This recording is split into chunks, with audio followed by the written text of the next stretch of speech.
গত 17 বছর ধরে শারদ উৎসব আয়োজন করে চলেছেন বার্নপুর পুরানহাটে জনচল্লিশেক মহিলা।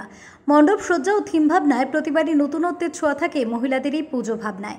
কিন্তু এবার সেসবের ছিটে ফোটাও দেখা যাবে না মণ্ডপে, বাজবে না মাইক, থাকবে না আলোর ঝলকানি। কমিটির সম্পাদিকা রাখি দত্ত বলেন, আমরা বিবেকের দংশনে ভুগছি।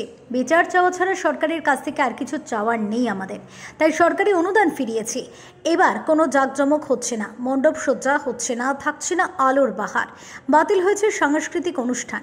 পাশাপাশি তাদের দাবি, তাদের এই উদ্যোগকে সাধুবাদ জানিয়েছেন সাধারণ মানুষ। বিচারের জন্য জাঁকজমক একদমই করছি না, মাকে আরাধনা করতে হয় সেটুকুই আমরা করছি এবং এবছর আমরা অনুদানটাও নিচ্ছি না।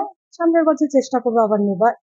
এই বছর একটু আমরা চাই যাতে যত তাড়াতাড়ি তিলোত্তমা বিচার পায়, এটাই আমরা কিনেছি। এই যে অভয়া ব্যাপারটা নিয়ে খুব কষ্টে আছি আমরা, জানেন তো, মায়ের স্থানে আছি তো, খুব কষ্ট, বুকের মধ্যে যে কি তোলপাড় করে দেখি সহ্য করতে পারি না। আমি রোজ ঠাকুরের কাছে যখন নিজের নিত্য পুজো করি তখন ঠাকুরের কাছে প্রার্থনা করি যেন তার মায়ের চোখের জলটা যেন ব্যর্থ না যায়। একটা বিচার যদি পায় তবু তো মায়ের মনটা শান্তি হবে যে আমার মেয়েটা এত কষ্ট করে যে মারা গেছে, তাকে যে মেরে ফেলা হয়েছে, তাকে যে খুন করা হয়েছে, ধর্ষণ করা হয়েছে, তার একটু মনটা শান্তি হবে যে বিচার পেয়েছে।